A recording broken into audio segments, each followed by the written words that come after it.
Okay, this is for my final presentation. The sentence I chose is from a J.D. Salinger short story. And it actually goes, she wasn't, but I'm going to put she was not just to make the diagramming easier.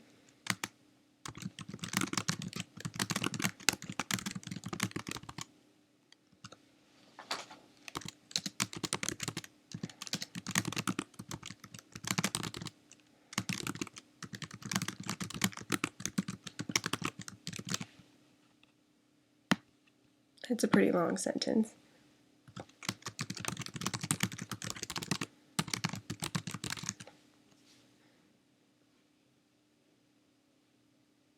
Okay, so I chose this sentence because I thought it would be challenging since it has three separate gerunds in it, and it definitely was challenging, so bear with me while I try to figure this out.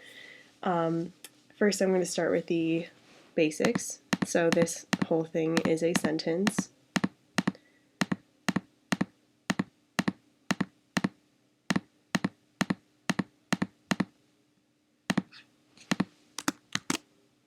And it's a declaration. She is a noun phrase, and that is the subject. And I'm going to put that in all caps because there are multiple clauses in this sentence. So in all caps like this, it signifies, according to Hopper, that this is the subject of the main clause. And this is also just noun, and again, the subject. Okay, and was not doing is the verb phrase for the main clause. Oh. Wait, sorry, got ahead of myself there. Gotta find the predicate first, so here's the whole predicate.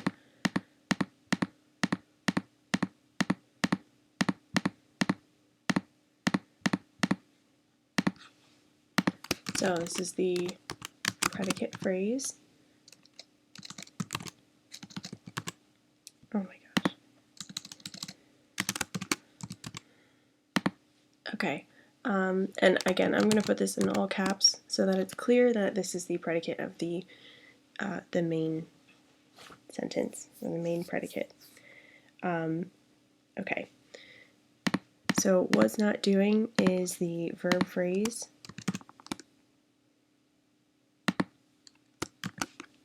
And this is the predicate again.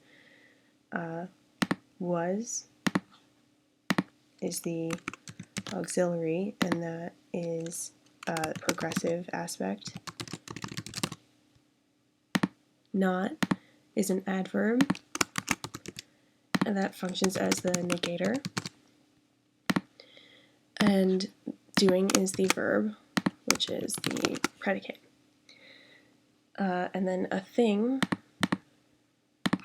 is a noun phrase, and it is acting as the direct object. A is an article, it functions as a determiner, and thing is a noun, and so that is the direct object because it's the head of that phrase. Okay, now that I could see is a relative clause. So I'm going to put S here because it's its own sort of sentence. And this whole thing is modifying a thing. So put that there as its function. That is a noun phrase. And since it's the head, it's also modifying thing. And it's also a noun with the same function, modifying thing.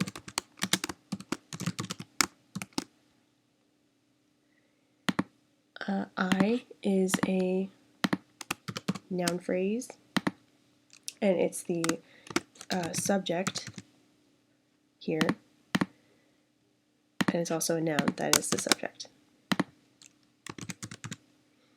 And again, I have this in lowercase to signify that it's part of a subordinate clause. Okay, and then could see is a verb phrase. And that's the predicate of this subordinate clause.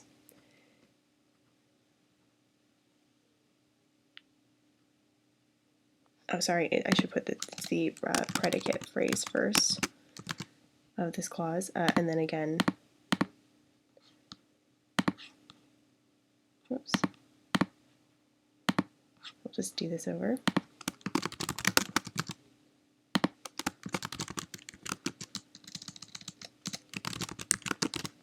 Okay, so it's the predicate phrase, but it's also the verb phrase,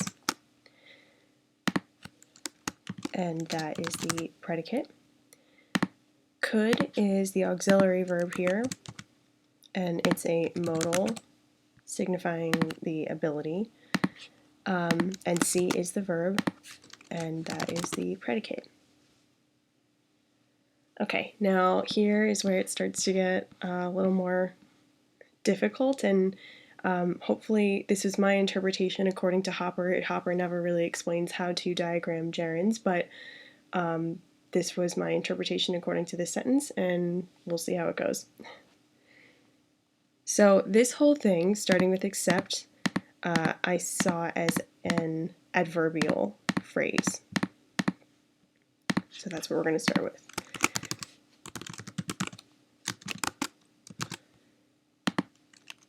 And of course, it's functioning as an adverbial.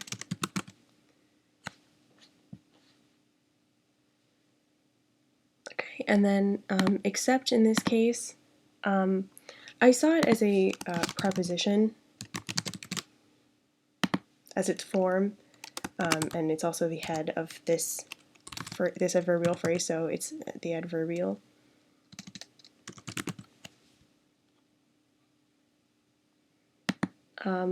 And then the rest of this, standing there leaning on the balcony railing, is a noun phrase that is functioning here as a prep comp. And I've done the same with holding the universe together. It's a noun phrase that is the prep comp. And I've done this because the comma here, I think it sort of is an ellipsis for and, so it could be except standing there leaning on the balcony railing and holding the universe together, so I saw them as sort of one unit, like this whole phrase, which is why this is also the prep comp of except.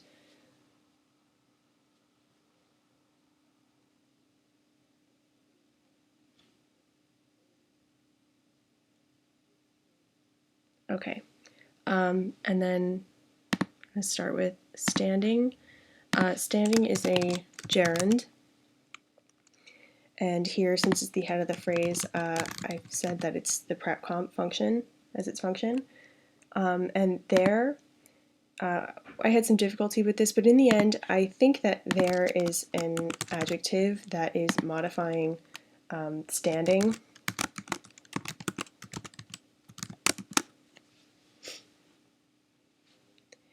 And then leaning is also a gerund.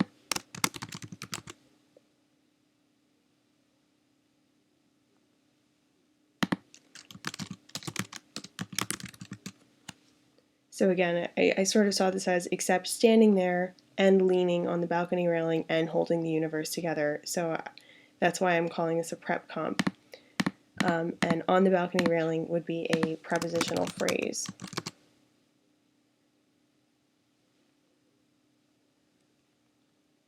That, in my view, is it's modifying leaning. So on is the preposition.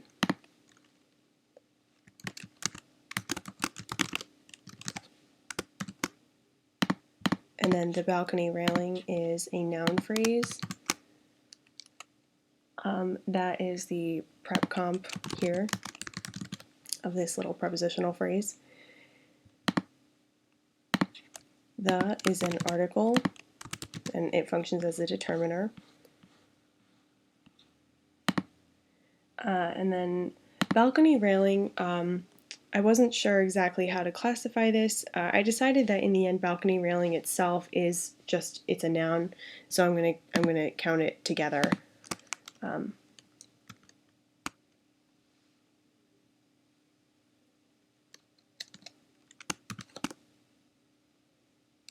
And that is the prep comp. Okay. Holding the universe together, so holding is another gerund, and it's the prep comp. It's, again, referring back to accept.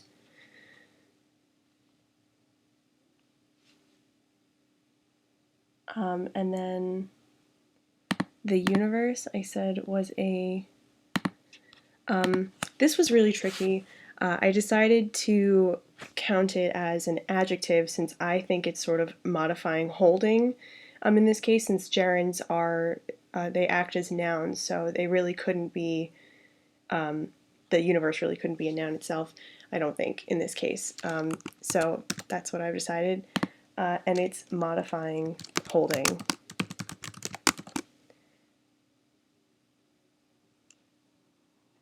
And then together is an adjective that I said is modifying universe. And then the, of course, is article, that's a determiner, and this universe is an adjective. And again, it's the head of this phrase, so it's modifying holding.